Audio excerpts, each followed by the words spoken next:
Before that, Mr. Thompson had never been on the airplane. Therefore, the old man felt out of place at the airport.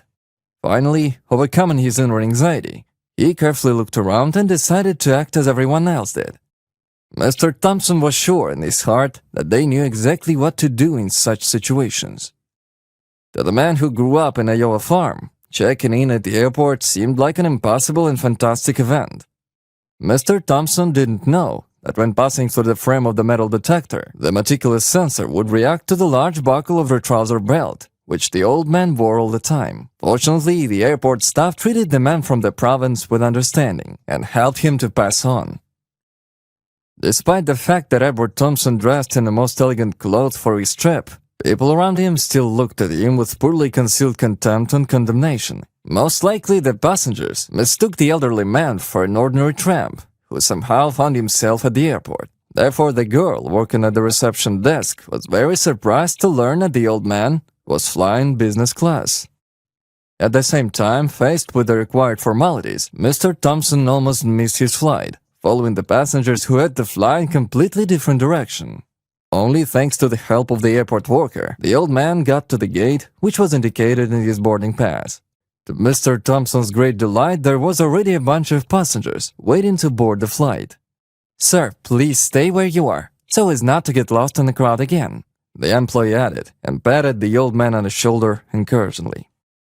All this time, Mr. Thompson was nervously biting the tip of his mustache, glancing at his watch every now and then. For the most of the passengers, it was understandable that the old man was in airport building for the first time and could not cope with internal worry.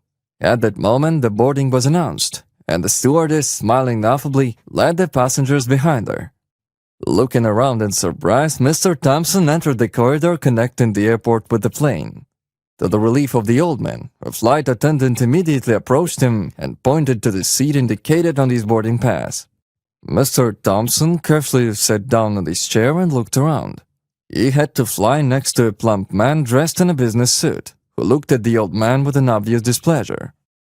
"Hey, miss, I must misunderstood something. Tell me, is this a business class or not?"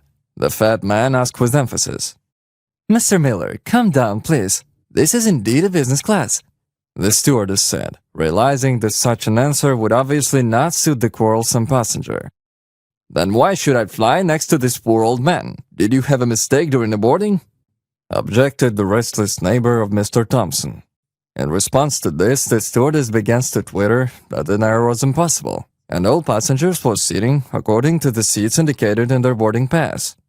During this verbal altercation, the unfortunate old man sat in silence, preferring not to pay attention to the neighbor's nagging.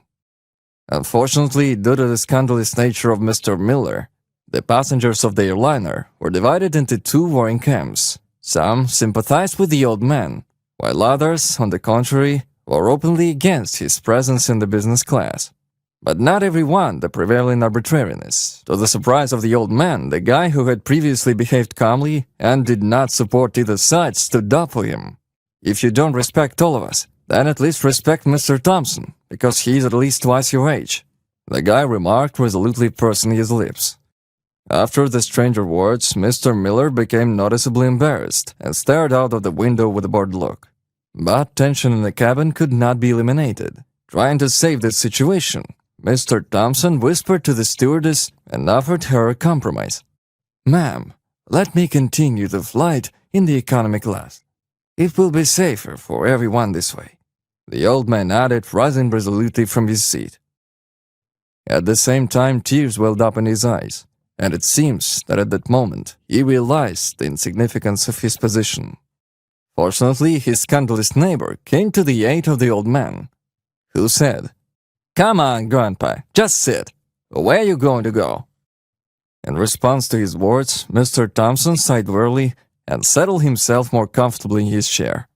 At the same time, the tip of the black and white photograph appeared from the breast pocket of his shirt. Unfortunately, this did not escape the old man's neighbor's eyes, who fished the picture out of his pocket with one movement. "Wow, and who is this, your relative?" the fat man asked respectively, and wiped the sweat from his forehead. The thing was that picture showed a young guy with a Marine Corps uniform against the background of an evergreen jungle. Yes, this is my son, Stephen. The old man replied with pride and put the photo back in his pocket. After that, the old man smiled, which made it seem that the deep wrinkles on his face smoothed out by themselves. This is him while serving the army, and also Stephen is currently piloting our plane. Mr. Thompson nodded and looked around at everyone present. After his words, the business class passengers immediately quieted down and prepared to listen to the old man's story. As it turned out, Edward Thompson was born in one of the provincial towns of Iowa. Since the guy's family had many children, he, as the oldest, had to bend his back from morning to night in a field owned by a local farmer. When the Second World War broke out, Edward's father enlisted among the volunteers at the front when he fought with the Nazis on the fields of Europe. Of course, no one could have known that one fine morning, a postman with a stamp of sorrow on his face would stop in front of the Thompson house, grieved from the loss of the head of the family and beloved spouse, crossed over Edward's mother. Sadly, the woman became isolated and could no longer connect her life with any of the men. Time flew by imperceptibly, and soon it was time for Edward to think about creating his own family. Since the young guy could only find work on the farm, he enlisted as a shepherd and drove the flocks of Mr. Hawkins, who was considered the most prosperous landowner in the district.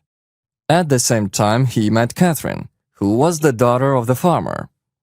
At the same time, the landowner was strongly against the relationships of his daughter and the poor shepherd, as he repeatedly told Edward's mother. Mrs. Thompson understood that her son was clearly not a match for a rich girl, who had everything in her life planned for many years ahead. Despite all the prohibitions, Catherine and Edward continued to meet, thinking that they could go through everything. The result of their intense feelings and passion was the news of the girl's pregnancy, which, just like an ice-cold shower, sobered both lovers. But Catherine's parents found out about this almost immediately, forcibly separated young lovers, and sent their daughter to distant relatives in Wyoming. Of course, Edward Thompson repeatedly tried to talk to Catherine's father, but the cruel landowner did not even want to hear anything about their possible wedding. And 6 months later, an event happened that changed Edward Thompson's life forever. One evening, for some unknown reason, the farm of the Hawkins family caught fire.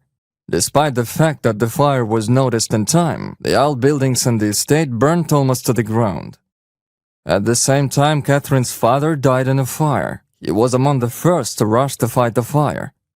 Then many of the locals suspected Edward Thompson of arson. Since there was no one to protect the poor guy, he was immediately taken into custody, and after a short trial, placed in a state district prison. At the same time, the poor shepherd was not to blame, because as it turned out many years later, one of his former employees took revenge on the owner of the farm. While Edward was serving a prison sentence, Catherine safely gave birth to a healthy boy. But due to the death of her father in a fire, the girl found herself practically without means of life layout. Moreover, Catherine's mother survived her father by only a year and a half. In a state of eternal fear for the child's life, the young mother lived for 2 years, and then, tired of the shocks that fell on her such a short time, Catherine decided to send Stephen to an orphanage. The girl, with tears in her eyes, sincerely believed that there, the boy will be better off than living with his mother, who was completely unsuited to adult life. After giving her son to the orphanage, Catherine promised herself to pick up the baby as soon as she got on her feet. Poor girl did not know that all this time, Edward was languishing in the walls of the county jail. But turning to the orphanage, with the intention of taking her son, Catherine found out to her horror that little Stephen had already been adopted by foster parents. This news shocked the wayward mother so much that she fell into a severe depression, from which she was no longer destined to get out. The young woman began to look to comfort at the bottom of the whiskey bottle, and was gone in a drunken stupor shortly before Edward's release from prison. Needless to say, the unfortunate shepherd put a lot of effort into finding his son. Years passed, and then, almost in his golden years, he succeeded. Mr. Thompson knew that his son was piloting the plane. After the old man's story, Tears welled up in many of the passengers' eyes, and a bitter aftertaste remains in their souls. When the plane finally landed, Mr. Thompson hugged his son for the first time in years. The old man was helped to find Stephen by an international volunteer organization that took on the most difficult cases. Crying with joy, Edward Thompson approached his son and shook his hand formally. Then, smiling sweetly, the old man showed Stephen the photo that the adoptive parents of the male pilot had given him. "I'm very glad to meet you, Dad," said the deeply moved pilot and hugged his own father. Passengers looked with tenderness at the tall captain of the aircraft and the old man who seemed to have a whole life ahead of them.